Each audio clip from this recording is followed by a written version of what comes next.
One of the nation's greatest environmental threats are aquatic invasive species.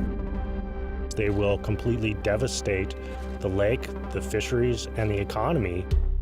Montana is now on high alert after invasive mussel larvae was detected in 2 different water bodies.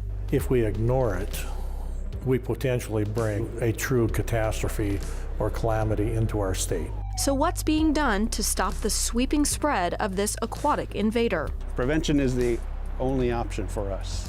And can the Treasure State save one of its most precious natural resources? Everything needs to be done to protect the water resources that are so critical to our state. Without water, you don't have anything.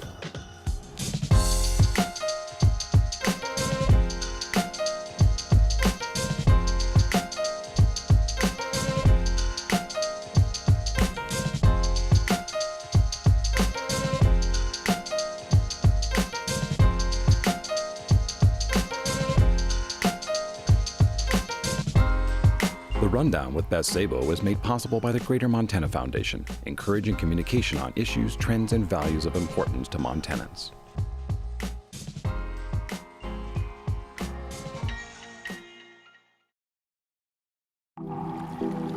We have so much to lose with invasives. This could potentially be the biggest ecological threat faced by Montana. As a Montanan, I'm really worried in the fact that, it could potentially alter everything when it comes to our water systems. Water is the basis of life. It's hard to find a natural resource that means more things to more people. But there's potential danger lurking in some of the state's most heavily used and loved water bodies. Zebra quagga mussels are generally considered to be the most serious invasive species threat for any aquatic ecosystem, and most folks who think and work on lakes dread them. In 2016, invasive dracinid mussels were first detected in Montana in a handful of locations in the Missouri River Basin. These things are permanent biological pollution. Once they're here, they'll never go away, and the impacts will always be there, and just the huge economic impacts. And there really is no other issue that could affect the entire state as much as the zebra quagga mussels. This aquatic enemy is tiny but can cause colossal damage to the water bodies it invades. An infestation of zebra mussels, or their larger cousin quagga mussels, would likely set off a chain of disastrous events for Montana's rivers and lakes.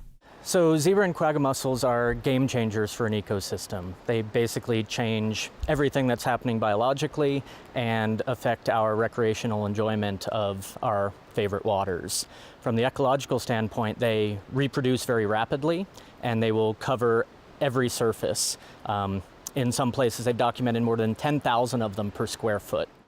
Once established, the invasive mussels go on a breeding binge. A female can lay up to 1 million eggs every year, and they use their sticky byssal threads to attach to any hard surface available. Rocks and docks and boats and even mud. If left unchecked, it's possible this aquatic invasive species, or AIS, could decimate the Treasure State's prized fisheries and blue ribbon streams. For one, these are very efficient filter feeders. They filter water through and consume all of the small organisms and nutrients in water, which has a cascade effect up the food chain to the food that trout eat. Also, they cover potential spawning beds.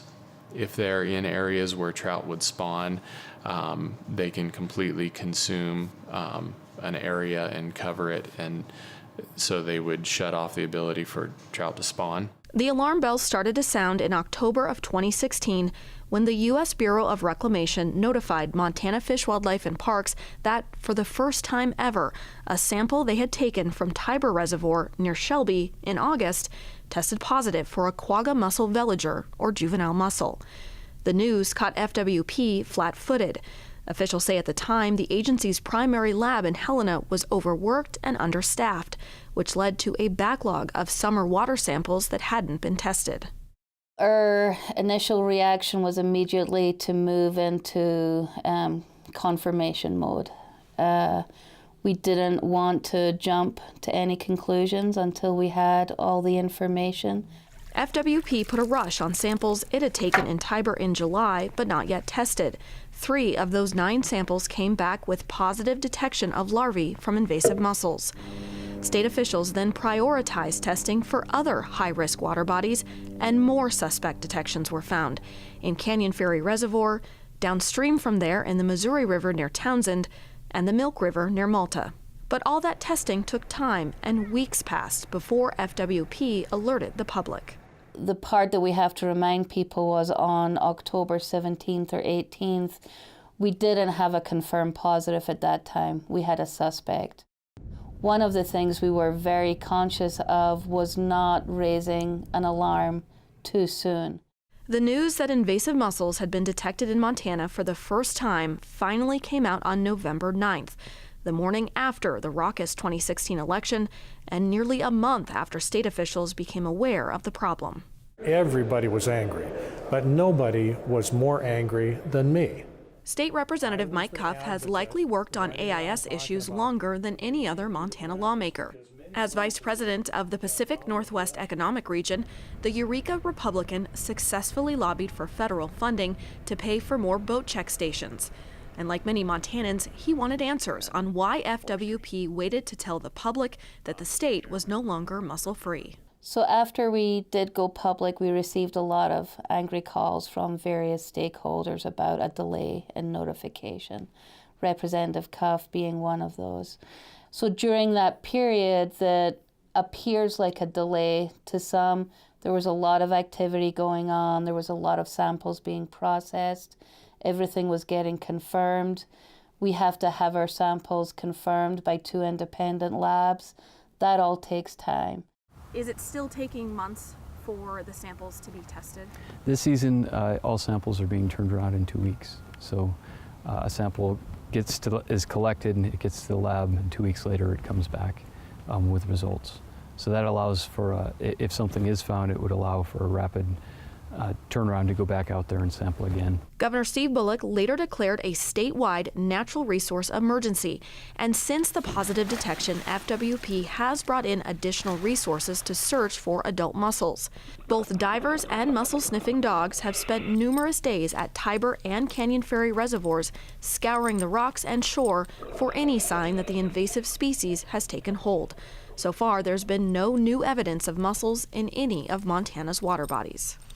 A good boy. Look at you.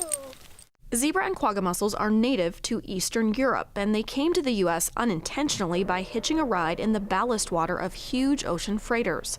They were first discovered in the Great Lakes in the mid-1980s and have since made a mess of that aquatic ecosystem and the region's economy. The mussels have been called the cancer of the Great Lakes, spreading dramatically across the Midwest and South over the years by stowing away undetected on boats and trailers. They thrive in the Great Lakes. They could thrive here as well. So the only option for us, the only option that's going to be effective in the long run is prevention. Invasive mussels are a threat to more than just boaters and anglers. They really pose a risk to all of us who use water. And one of the most costly economic impacts of a mussel infestation would be to major water users like hydropower producers. See how small all those pipes are? That's all of our cooling system for the entire facility. We lose that cooling system, we're done. We're shut down. We got to tear it all apart, clean it all up, get it working again, or we can't run the units. So, you know, as you can see, those are small pipes. They're not big. Prevention is the only option for us. You know, and it really is the old adage, an ounce of prevention today saves a ton of resources in the future. Producing hydropower is big business in Montana, and water helps to provide almost 1/3 of the state's electricity. Researchers in the Great Lakes say the infestation of zebra mussels has already cost the power industry there billions of dollars.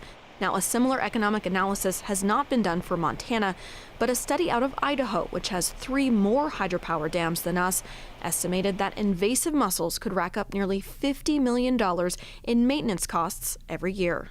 About 8 weeks a pipe that big fills up. Well, that means every 8 weeks we've got 3 units we've got to take offline, probably for at least a week. When you look at the scale of the impact that this little thing as big as my thumb can do as far as shutting down huge facilities like this, $5 million bite a year just for the maintenance. And then the capital improvement to try to get ahead of it is probably another $4 or $5 million. For us as a tribe, it's a bite right out of the tribal governance revenue stream. And this tribe, although we are blessed with some tremendous resources. We're not a rich tribe. You know, we need every dollar we get coming back into the tribal government to provide tribal services. Likewise, Northwestern Energy would also be facing millions of dollars in added expenses should a mussel infestation happen. The utility company is the largest producer of hydropower in Montana with 11 dams. However, for them, if the cost of doing business goes up, that expense can be passed on to its 365,000 customers. I would say we're monitoring it closely, and we know that if there's a population that takes hold, and if we were to see the similar impacts that, say, the Great Lakes sites were, that, you know, we have some work to do. I wouldn't say I'm overly concerned at this point, but we're being diligent, and you know, we're responsible to maintain our facilities, you know, for the company and for our customers. Currently, Northwestern Energy isn't doing any specific mitigation for invasive mussels, but it is now paying for statewide AIS prevention thanks to a new law passed in 2017. The measure imposes fees on hydroelectric facilities and utility companies and tacks on additional fees for fishing licenses, $2 for residents and $15 for non-residents. The money generated will provide around $7 million a year for FWP to fund a new AIS bureau and hire more staff, as well as increase the number of watercraft inspection and decontamination stations and provide for more education efforts. That's a significant boost from the roughly $1 million the state spent each year previously. The legislature, in a time when there was no money, came up with a way to fund this program and came to realize this is a real need. Finding that funding was essential, but fishing groups like Montana Trout Unlimited instead wanted more stakeholders like boaters and irrigators to share in paying that fee. It's an issue that will likely come up again in the next legislative session. With the $15 increase in a non-resident angling license, because you have to buy this $15 AIS pass, we now, I believe, have the most expensive 3-day non-resident fishing license in the country. The damage invasive mussels can do to huge dams often gets the most attention, but the spread of this aquatic hitchhiker would also be a serious blow to agriculture, which has long been the bedrock of Montana's economy. With nearly 2 million irrigated acres across the state, an infestation of mussels would wreak havoc on a business where margins are already thin. The picture I have painted for me by mussel experts is that it becomes a maintenance issue where you now have to add to your regimen of running your equipment, of maintaining your pumps, such things as cleaning the mussel incrustations off of the equipment. The impeller wear on irrigation pumps is magnified greatly, so you're replacing impellers. I'm sure there are producers that they could be a tipping point for them, that if their irrigation operation is now 20-30% more expensive and they don't have the time or the personnel to do the maintenance, they may look at other options. You hate to have it come to that, but you know, death by 1,000 cuts, we don't need this cut. When invasive mussels were detected in Montana, state officials initially focused on creating a firewall along the Continental Divide with mandatory check stations for any boat crossing that boundary. The idea is, again, back to the Columbia River Basin. This is the last major watershed that does not have mussels. And the headwaters of the Columbia are in Montana. I mean, we're a stone's throw from them in the Clark Fork right now. And so the idea is that we're looking out for downstream users in the Columbia. But some stakeholders in central and eastern Montana were left feeling like prevention efforts in their part of the state were falling short. One of the questions was, are we going to defend our state from invasion of these aquatic mussels, or are we going to defend the divide? Is this going to be a defense for the entire state, or is it going to be regioned off to where the west is really the focus? Terrell says the push to protect the entire state is getting better, but eastern Montana still faces unique challenges. There are fewer people to staff inspection stations, large bodies of water with remote access, and a high number of boaters coming from mussel-infested waters in Minnesota and the Great Lakes. Irrigators also need to be cautious about buying used equipment from the Midwest, where there are infested waters. There's been documented cases where irrigation pumps come in with mussels in them. Okay, if they're hiring someone to do dredging work in their water body who may be coming from an area with infestations, they need to make sure that equipment is not transporting these mussels. So again, the awareness level so that their operations are not what causes the infestation to happen.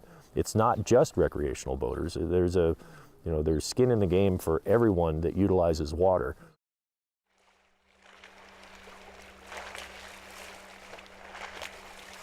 Here in the Flathead, our water is arguably our most important resource. From just a personal residential standpoint, I'm worried about the economy. Our economy here is based on nature-based tourism. If there are mussels covering all of the beaches that have sharp shells and can cause infections, the recreational enjoyment declines and less people come here. If the mussels are eating all of the food and we have less fish, less people are coming here and fishing and spending those dollars in our businesses to come and enjoy the natural splendor of Northwest Montana. Some of the most coveted property in Montana is found on the shores of Flathead Lake, where waterfront homes offer a $1 million view and even higher price tags. But studies have shown that aquatic invasive species can cause lakefront property values to plummet between 10 and 20%. We did an economic analysis of Flathead Lake a few years ago showing that a healthy, intact Flathead Lake boosts property values by $6 to $8 billion. So 10 to 20% of $6 to $8 billion, that's not chump change, that's real money, and that should be getting the attention of both shoreline homeowners that care about the lake and their property values, and also the government from the tax base standpoint. There are vigilant watchdogs protecting the crown of the continent. The Flathead Basin Commission, as well as the Confederated Salish Kootenai Tribes and Blackfeet Nation, have all been warning about the threat of invasive mussels for nearly a decade, long before they turned up in Montana. Here in the Flathead, our stakeholders on the ground said, we need to prepare for this, we need to do everything we possibly can to prevent it from happening, including letting the public know about this threat that's marching towards us. That urgency to act was propelled by a major wake-up call in 2007, when Lake Mead became the first lake in the West to be contaminated with mussels. Wow, you see those mussels? Yeah, wow, look at them all. They don't have a lot of charm. No. Lake Mead is kind of ground zero for the mussels in Western North America. Lake Mead is massive, but unfortunately, so is the mussel population. The invaders in that body alone now number in the trillions, thanks to a warmer climate that lets quaggas reproduce year-round. The invasive mussels have wreaked the most havoc on the iconic Hoover Dam, and are continuously clogging water pipes used to cool the massive hydropower turbines. In addition, divers have to be sent down more than 100 feet to scrape mussels off the water intakes. The aquatic pest is also an issue for the Southern Nevada Water Authority, which draws water from Lake Mead and delivers it to more than 20 million people. State and federal agencies in Nevada implemented aggressive measures to try to prevent their spread, but eradicating the mussels is virtually impossible. We don't want, to give any other states the problem that we have. So there are very strict laws in both Nevada and Arizona. Our park is split between the two states. In both locations, you are required to remove your drain plugs when you take your boat out of the water. You are also required to clean, drain, and properly dry your vessel or hot wash your vessel before launching in another body of water within the state or before leaving state boundaries.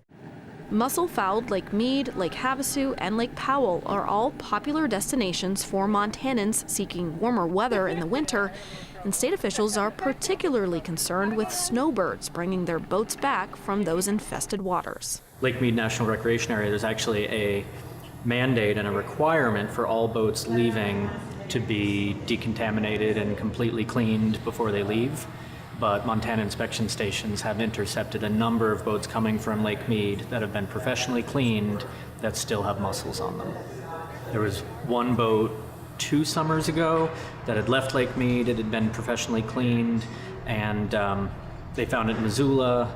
They cleaned it again, they inspected again, they found more mussels. Ultimately, they had to take the engine apart because these mussels can get inside your engine when you suck cooling water in. So one of the concerns about the inspection stations is you can't check everywhere. You can't check inside everything.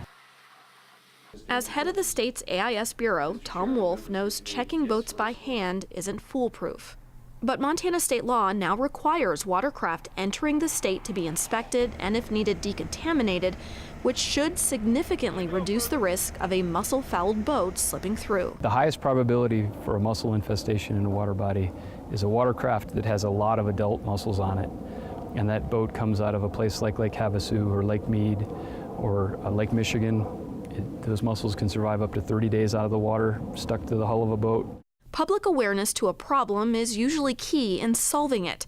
A lesson learned from Lake Mead is the positive impact education can have on boater behavior. We communicate the importance of clean, drain, and dry as soon as you walk in, as soon as you drive into this park, as soon as you launch your vessel, through our park newspaper, through our guide, online, social media, all sorts of different places. But ultimately, I would say it all really does come down to the boater. The personal responsibility of a boater to understand the importance of clean, drain, dry. Just as they understand the importance of bringing the life jackets or bringing their fire extinguishers, their other responsibility is to clean, drain, dry, because they are the only ones that can really stop the spread of the AIS. Oh, okay. Don't move the muscle. Thanks. The one-on-one contact has been the most effective, and especially when we are asking the visitors, well, so when we walk up to them, they see us coming, they know, I know, quagga mussels, we've heard it before. We start asking, well, tell me about it. They do. They know. They know when they came to Lake Mead, they know clean, drain, dry. They know that information, and that's been really encouraging to us.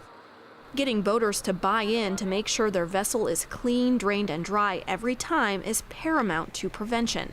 But early detection is also crucial to stopping the spread of invasive mussels. The sooner you find the needle in the haystack, the more options you have at your disposal to eradicate them and protect your ecosystem. To detect the presence of mussel larvae, FWP relies on a technique called microscopy, where samples are taken in the summer months when mussels are reproducing and veligers are floating in the water. The water samples are then taken back to the lab and looked at under a microscope. What we're using right now, the microscopy and the cross-polarized light, is more widely accepted as the standard. So it's an effective technique, but the problem with that is using that technique, you're only detecting the mussels when there's already a reproducing population in your water body. I can make an argument that that's not early detection. I feel strongly that's not early enough detection, because if you already have an adult population that's releasing the juveniles into the water column, they're there. The University of Montana's Flathead Lake Biological Station is going one major step forward with early detection by using cutting-edge technology that can alert them to the tiniest presence of a mussel by searching for any sign of the organism's DNA. And so with environmental DNA techniques, you can pull a net through the water or pump water through a filter, and you actually accumulate all of the DNA that's in that volume of water that's been sampled. And then you run that through an instrument to detect what organisms are present in that sample. An important aspect of using eDNA is you can detect 1/5 of one cell. You don't even need to catch an organism anymore to detect its presence. Sampling for eDNA is not new, but biostation scientists are pioneering this specific method to detect zebra and quagga mussel DNA. It means they can sample any time of the year and could detect mussels long before they form massive destructive colonies. Another researcher there is also developing what could be a groundbreaking tool for testing eDNA in the field. He's come up with a device that's about the size of a shoebox that actually has a near real-time DNA detection system within it. Historically, you would collect a sample in the field and you bring it back to the lab, and there's an instrument about the size of a chest freezer that someone with a PhD would operate to run one sample through at a time, looking for a target type of DNA. The device that Cody has come up with is small, portable, field deployable, and can be operated by just about anyone. The hope is that Young Bull's portable DNA analyzer can be used at boat inspection stations to help eliminate human error. Swab the side of a boat, put the sample in the machine, and minutes later it tells you whether or not invasive mussel DNA is present. Yeah, it is a game changer. It's continuous flow. Another thing is that typical DNA analyzers, the machine is occupied. You cannot come in with another sample while it's running. You have to wait till it's done. This machine is continuous flow, so every 2.5 minutes. Every new car that comes through your checkpoint, we can put the DNA in, put the DNA in, put the DNA in. Young Bull acknowledges there are some drawbacks to eDNA. The technology is expensive and there's an increased risk of false positives. Those are some of the same reasons FWP isn't yet relying on it. What we're seeing is with eDNA, it's really not reliable for an early detection tool. We're getting a lot of conflicting results. We're getting positive results that can't be confirmed. We're getting negative results that can't be confirmed.